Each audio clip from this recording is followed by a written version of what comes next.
Countdown. Welcome to episode 11 of the Canadian Prepper Podcast, The Gray Man, recorded January 27th, 2019. My name is Eric. I'm the host of the show, based in Southern Ontario. I'm a hunter, target shooter, ham radio operator, VE3, EPN, and computer geek. I got into preparedness when I was working frontline emergency services and witnessed an over-reliance on emergency services during major events such as ice storms, power outages, etc. I started a small preparedness company to help people get prepared and be able to look after themselves for at least 72 hours, if not longer. My name is Ian. I'm co-host of the show. I live on Vancouver Island on a small hobby farm. I'm an outdoor enthusiast, target shooter, reloader, and my farm's designated handyman. I'm also currently not acting like a gray man by judging by my outfit. My professional background has allowed me to explore every province and territory in Canada. It has also taught me to adapt to unexpected situations and also reminds me daily that learning never ends. I'm Alan. My friends and family call me a safety nerd with Just Cause. My background as a first responder helped me develop a mind for safety. Currently, I teach first aid. I coach my family and friends to be better prepared. Locksmith by trade. I like to fix things and dig deeper into how stuff works. I work in the physical security industry for a little more than 20 years now. All right, we've got some great content for you in this episode. We're going to start off with some news articles relating to preparedness in the outdoors. Next, we'll be letting you know how we've improved our preparedness since the last episode. Then we'll get into the main topic of the episode. It involves maintaining operational security, or OPSEC. Some news articles. All right, so I put in a news article here for the first one. A Manitoba pilot, he got rescued off of a lake with no food on him. He basically went, to meet up with a few friends with a small fly-in lake idea. And he ended up stopping for a bathroom break. Couldn't get his airplane restarted and sat there for 36 hours down a frozen lake. So the problem is he had no food with him, no water, not even means to melt water or anything else. So on top of costing taxpayers a huge amount of dollars to send search and rescue crews, he also managed to completely fail at any sort of preparedness. Nothing at all with him. No. Well, if you're going to fail, you might as well fail all the way. Well, it was very interesting. I mean, the fact that the guy had basically 1 cup of trail mix with him, and then not even like a MSR kind of like one of those mountain equipment co-op kind of mini stoves to melt anything or cook anything. And normally when these guys are in these small planes, you think they'd be better equipped, but hey, you'd think. Anyway, so that's a what not to do article. I remember working in a remote location that was fly in, fly out, and my safety briefing was, here's how the door works, and there's a survival kit in the wing. And I said, what's in the survival kit? And they said, I don't know, we've never opened it. But there's 400 million acres of forest below you, and hopefully we never have to see them. Yeah. All right then. I've got a news article here from the CBC. CBC being very timely as usual. They decided to publish this after our last episode with ham radio. It's actually an article in regards to ham radio. It's titled, "It's Not Just a Hobby. In a Crisis, Amateur Operators Provide a Lifeline." And it gets into amateur radio was around for nearly a century before the internet, and to this day is the only form of communication that does not depend on a network. Even in a world of smartphones, Facebook, and texting, ham radio still holds a mystique for many people. More than 2 million people around the world still use the technology. Of the estimated 40,000 users in Canada, as many as 1,500 live in Newfoundland and Labrador. The article is actually based out of that area. And the amateur radio user can connect with anyone practically around the world. The only countries that do not allow amateur radio operators are North Korea and Yemen. So I found that kind of interesting. Well, they don't North want Korea anybody... doesn't surprise me. Yeah. They don't want Yemen I find a little shocking.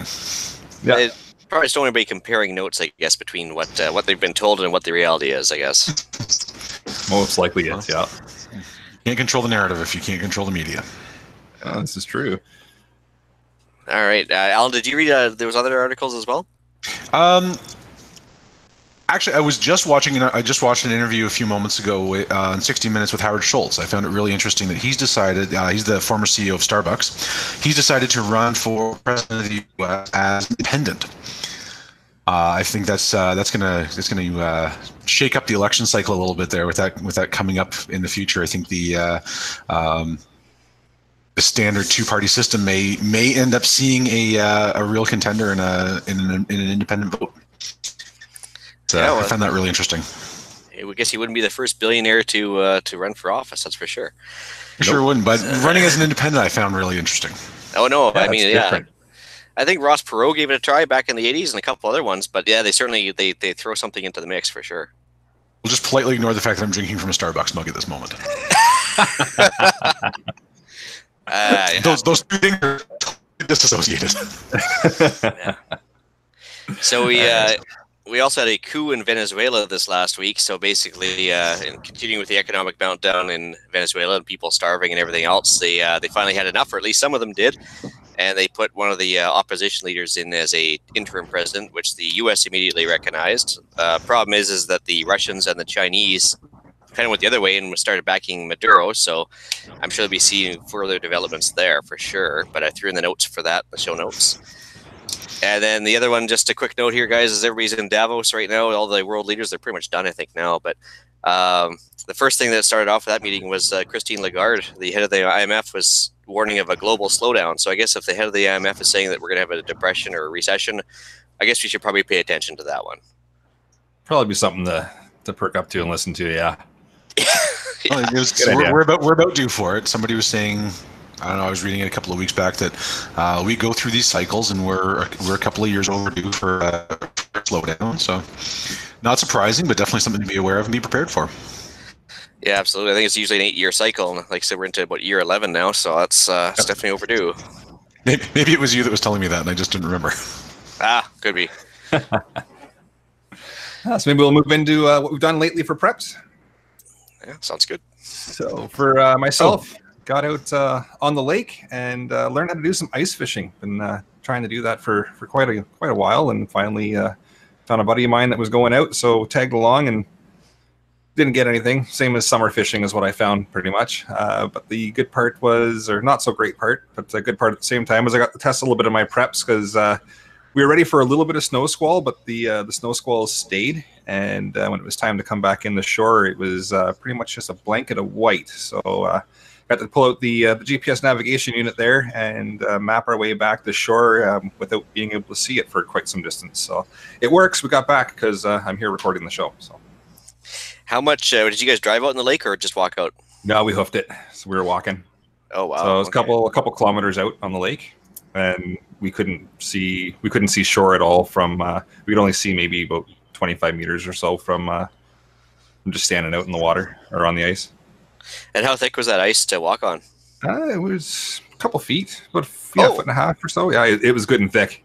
It was fun to auger through. So yeah, no, that's excellent. I mean, because it depends on how much you have, is what you can either walk or drive on it, and everything else, of course, right? So yeah, we could have driven out on it if we wanted, but the access point that we have is all barred off, so we could only walk around it. So we weren't going to drive out, and it's a little bit hilly to get down to the lake as well. So we just hoofed it out and then walked out to the shack there. We could have taken the sled, I guess. We realized that after we got out there. I'm like, I should have brought the sled with me, but hey, what do you do? It's the first time, and you live, you learn, and next time you'll take the sled with you. Makes good sense. Yeah, maybe, yeah. It was a good workout. We didn't have to go to the gym anyway. I had a fairly busy week. I'm building an office for myself. So the only thing that I did to make my preps better was I took all my important files and papers, put them in a box so I can grab and go should I need to leave quickly. Fortunately, my office area is by the back door, so that puts everything right there, and I can just grab it and take it with me. That's good. So just like all the marriage certificates, birth certificates, all that type of things, or like just and so I do have copies of all of those on a flash drive, and which doesn't live in the room, but the insurance documents, the passports, all the stuff that would be difficult to replace or inconvenient to replace, should the house burn down, for example, I can just grab all that, throw it in the back of my car on the way out the door. Cool. Well, for myself, I'm still cleaning up from that big storm. Basically, I've been at work for the most part. But in my few days off that I've had since the last podcast, it's basically just to clean up with the downed trees, just basically a resupply of all the major food hopper bins for all the chicken coops, just to make sure they're all topped in, but we keep our food supply as high as we can. Prepped some 357 and 308 brass. Planning an upcoming busy summer shooting season. basically I got wind of a podcast or charity shoot happening in Alberta this year. So I guess it's time to pull up my socks and get busy with that and start getting my practice back up. Then also I'm personally on my summer vacation. It's not very timely, but it is what it is. So I got a few weeks off, so I should be able to catch up on a bunch of preps now. Well, I'm talking snow squalls and you're talking summer vacation. That's just summer for my work. That's all. Yeah, I woke up to about 9 inches of snow in my car this morning on the way I was teaching a class, and 9 inches of snow, and there we go. And instead of being out on the coast relaxing, I got to shovel. Is what it is. I'm a little jealous. That's kind of where I'm going with that. Well, I mean, it's actually kind of funny because, we kind of need the rain for the dry season that comes up, but it's actually been extraordinarily dry and warm, so we're getting a little bit worried now that it might be a really stupid fire season. So it could be very interesting because I don't think we've had rain in the last 2 weeks either, and it's been about +7 or 9 or like somewhere around there every day, so it's actually not good. It should be cooler and wetter than that. That could be an interesting topic to discuss as well. If you live in a fire area, that would make a good episode. Yeah. Man, talking weather and temperatures and such, we had quite the fluctuation here. We went from, with the wind chill, about -30 to about +4 in the span of about 2 or 3 days, and then back to about -13, 14 the last day or so. It's been crazy. Welcome to Ontario, where you go from heat to AC sometimes in the same day. Yep. Maybe we'll move into the main topic of the show, sometimes referred to as the gray man theory. So we'll start off with the irony of discussing this online using our real names, certainly not lost on us. I have no idea that this is my real name. Or are they our real names? That's right. Yeah, I mean, clearly this is more than ironic with us talking about this, but I mean, it's not just about, being completely anonymous. I think it's more about like just keeping a low profile than anything else. The NRA hat's helping. Well, exactly. This is going to come to my point in a few point notes down the road here. So, so for the newbies out there, what do we mean by the gray man? Not noticeable or memorable. Something that you're just going to kind of mix in with a crowd. You're not going to stand out. Somebody's not going to remember 2 or 3 days from now. Oh yeah, I remember that guy walking around with the NRA hat on. Yeah, he had all that equipment on his backpack and the camo vest and the big knife on his hip. And yep. Exactly. So yeah, I mean, for sure. What do we mean by operational security or OPSEC? I mean, there is an old World War II expression about loose lips sink ships. So I mean, everything from just keeping your mouth shut as best you can, not giving away too much information. As a prime example of operational security, for example, back in the Gulf War, they used to have embedded reporters in all these military units, and before a big action, they take all the reporters and they put them in to a tent and basically lock them in there.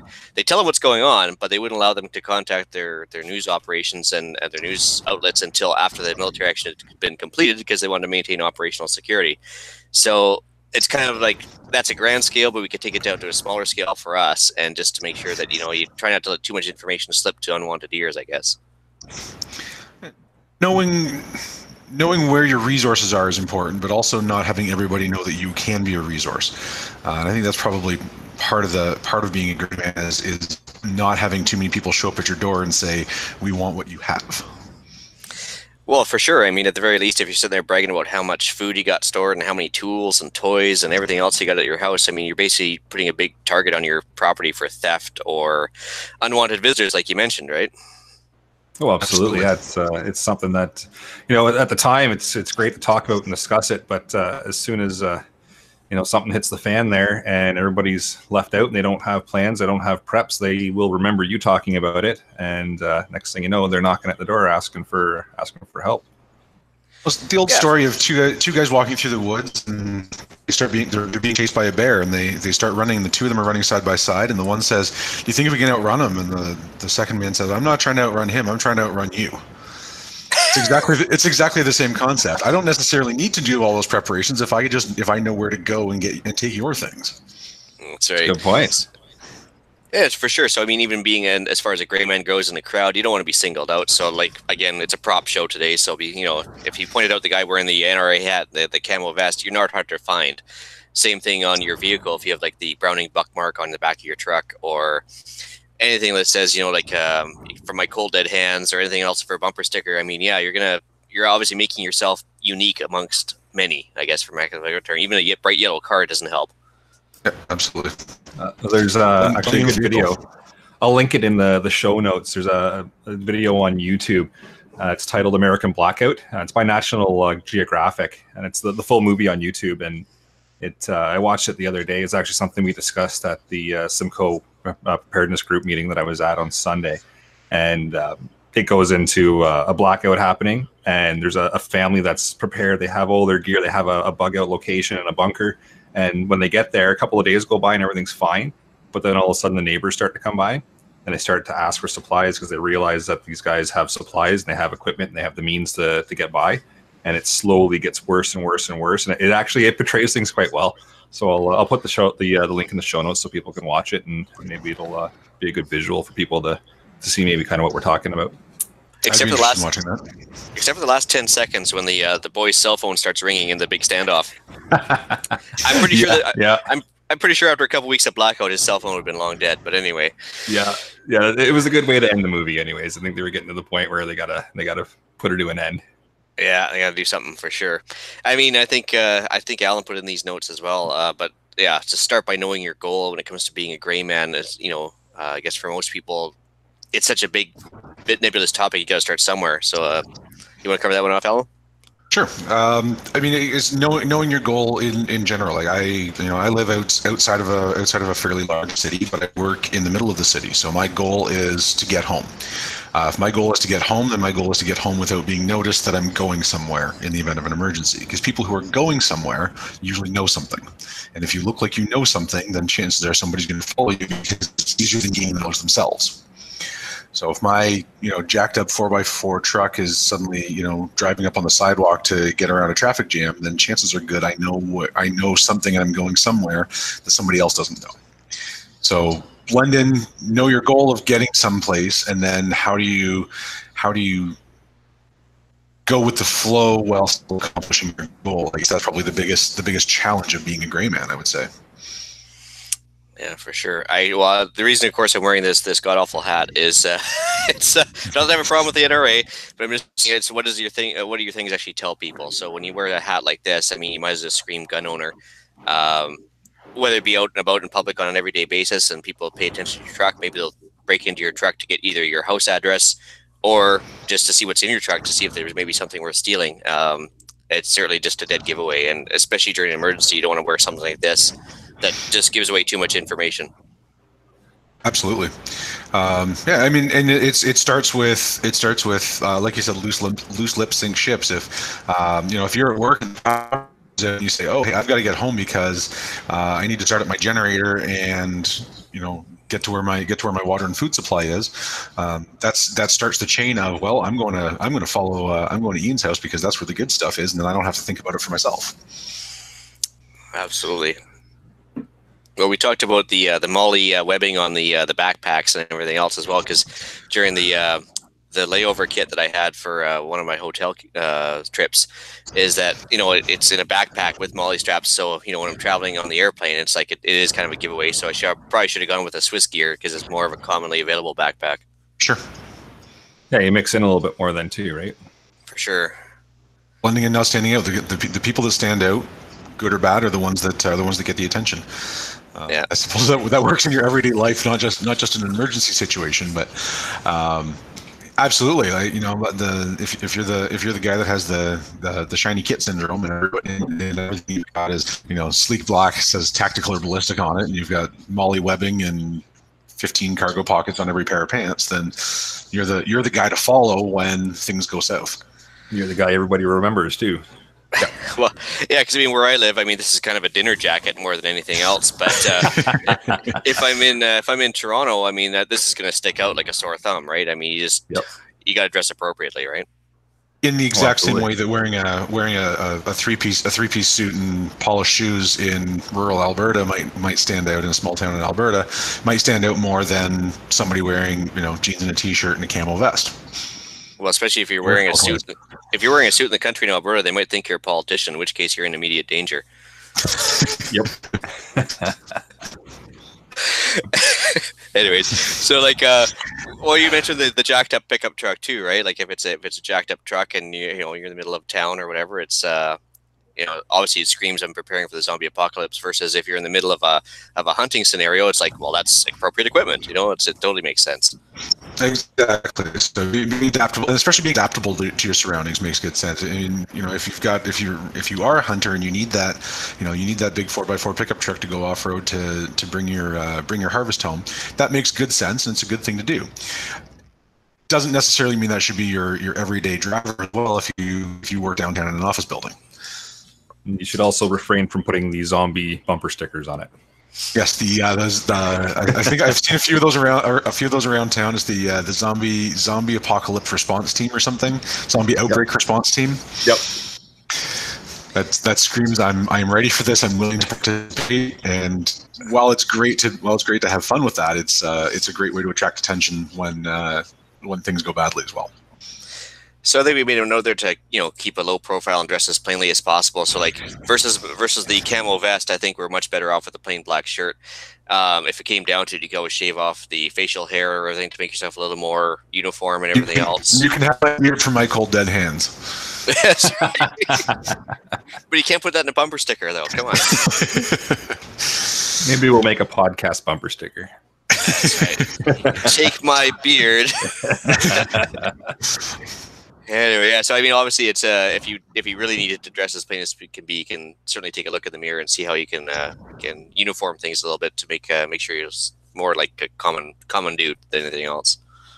Absolutely, and even having a change of clothes is always a great idea, but make sure that it's tailored towards your environment. If your change of clothes is your camo hunting gear, it might be great to keep you warm, but it's also going to make you stand out if you're in the middle. I don't know. So even tailoring your kit to make sure that you're going to blend in all situations is a good idea. Well, you had a really good point about the shoes. What was that again? Most people don't change their shoes. When I worked in security many years ago, I worked in loss prevention, and one of the things that we were taught over and over again was people change their shirt, people change their jackets, they'll put on a hat, they'll shave their face, but very few people change their shoes. If you pay attention to the shoes, you're more likely to find somebody that is trying to evade detection. So having a change of shoes is a good way to keep your profile low. For sure. Interestingly enough, yeah, I think I put this one in there. Is like, try not to rant too much on political forums or Facebook. Dear Lord, Facebook. And and certainly just remember, if it's on the internet, it's there forever. So be very careful what you're posting, because if you draw attention to yourself, it's there forever. And just like we talked about, I think a couple episodes ago, don't join protests if you can help it, because there's nothing to be gained from it for your personal well-being. And again, if you can try and help it, try not to be a shit magnet, for lack of a better term. You don't want to gain the regular attention of the police, because let's face it, I mean, like, as soon as they know you and you're a problem child, the minute something goes wrong, if they say, well, hey, that sounds just like Ian, we should get over to his place, and I bet you he's the one that stole that generator. So that's exactly what happened to Stephen Truscott many years ago. He was from the Clinton, Ontario area. One of his classmates was murdered, and because he was known to the police and because he couldn't account for his whereabouts at the time, he was actually sentenced to hang for her murder. Last minute, he got a reprieve and was eventually found not guilty of the crime. But it took him 30 years, and only because the police knew to look for a troublemaker, and his name was the first one that came up. What was that line? Was it from Casablanca? Go round up the usual suspects. That's right. You don't want to be one of the usual suspects. No, absolutely. There's been lots of movies about the usual suspects for sure.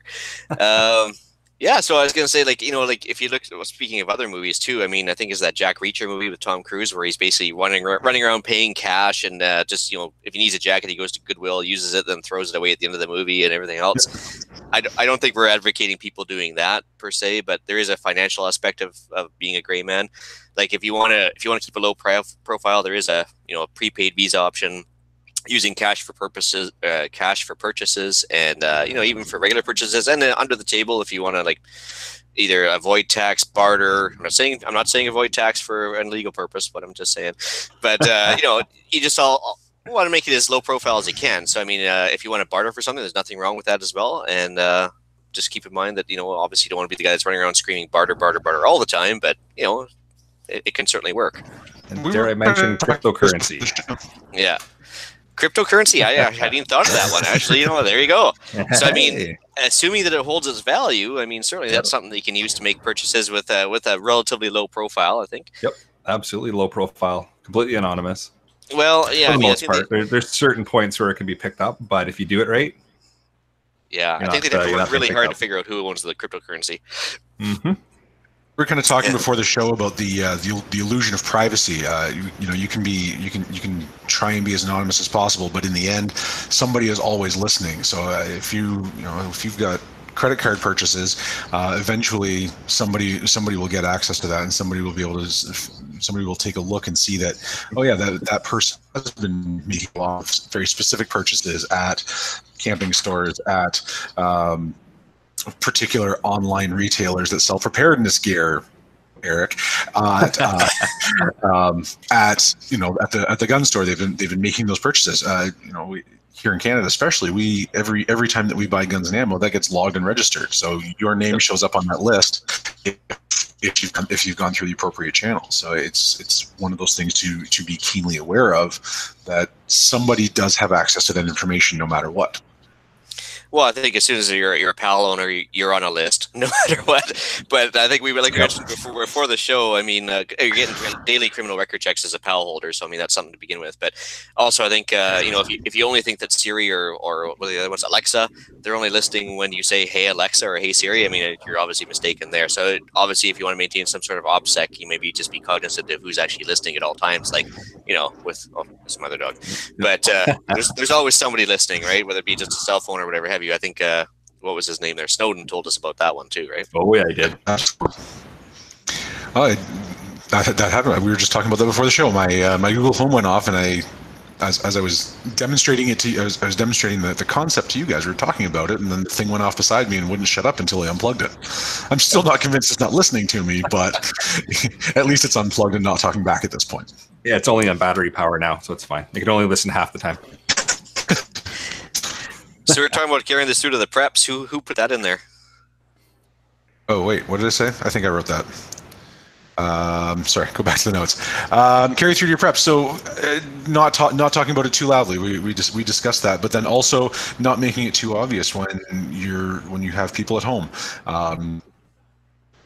If you're the person that has a bug out vehicle, and it's this big, back to that big jacked up truck that's going to start driving over zombies in the road, that's probably a good thing to have, but it also attracts a lot of attention on the road and in the driveway.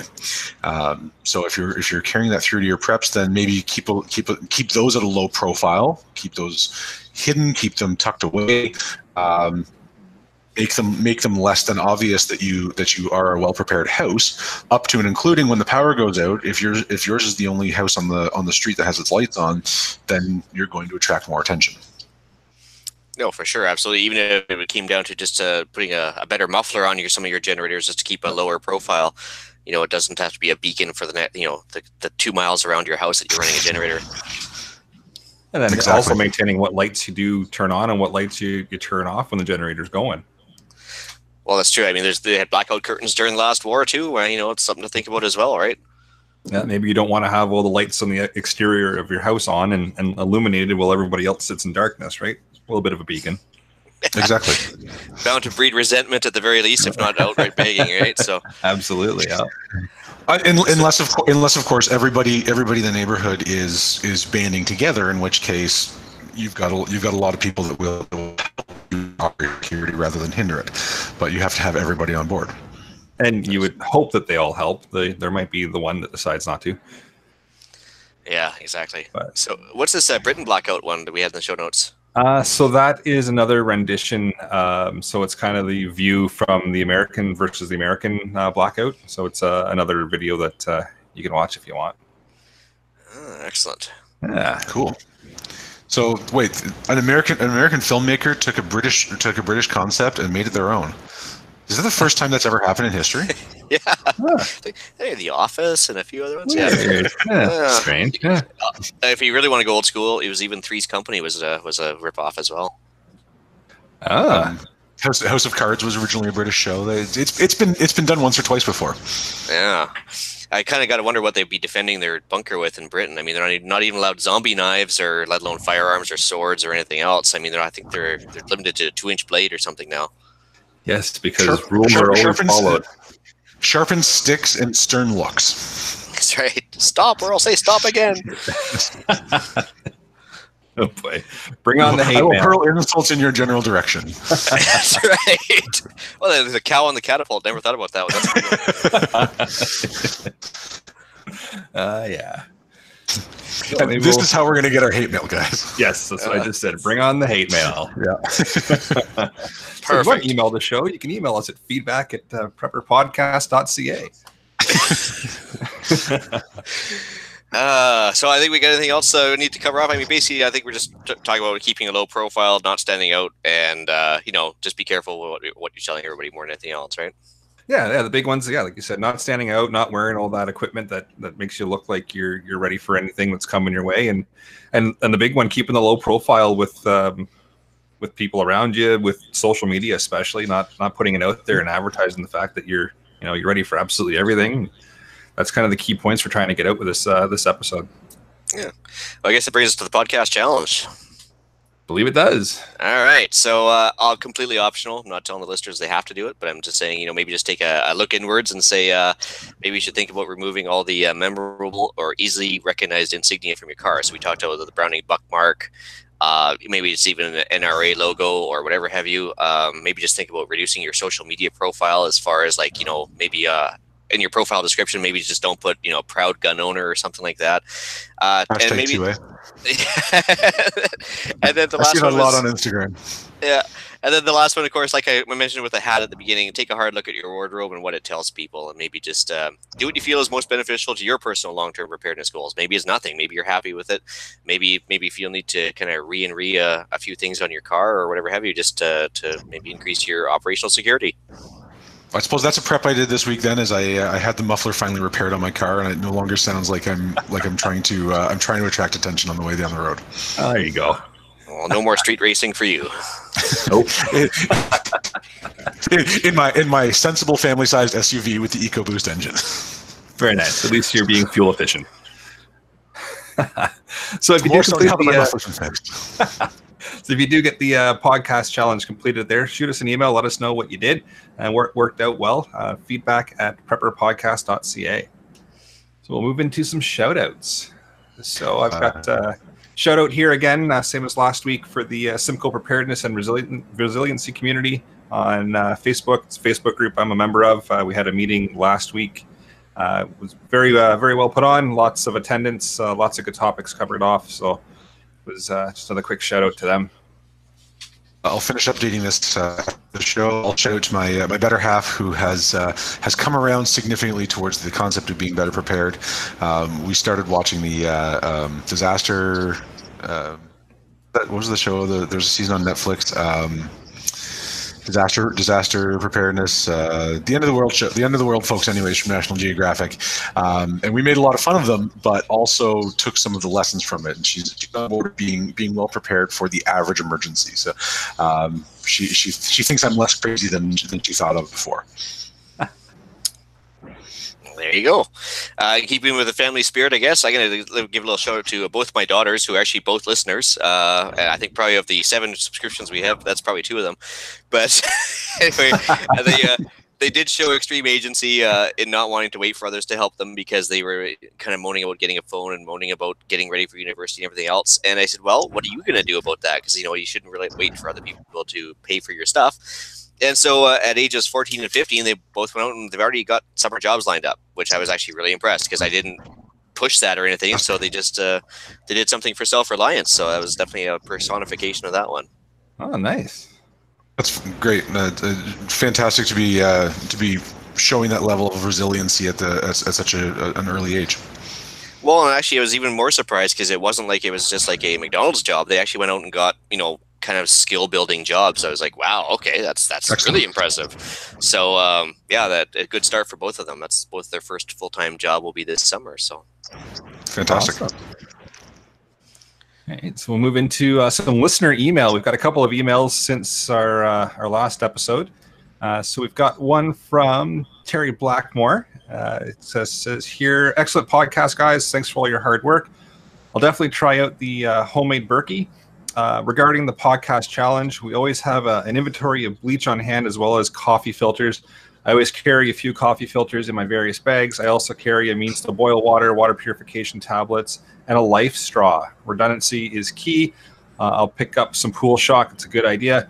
Thanks very much for the book shout out, Eric. Appreciate your support. So again, if you haven't seen his book, make sure you pick up a copy of it. And we've got one here from the Torque Master. It says, hello, fellows. I'm just going to move my screen here so I can see it a little better. So I'm sitting here with my close friend, the Sasquatch research scientist. Our favorite fan. Enjoying your latest podcast on hams. Once again, another super podcast. And so we've got, regarding this week's Prepper Challenge, the two of us communicate regularly using an aging pair of Motorola FRS radios. We do need to upgrade. Regrettably, government cutbacks have reduced our Sasquatch research activities to voluntary part-time only, and we simply cannot afford the new comms. Such is life.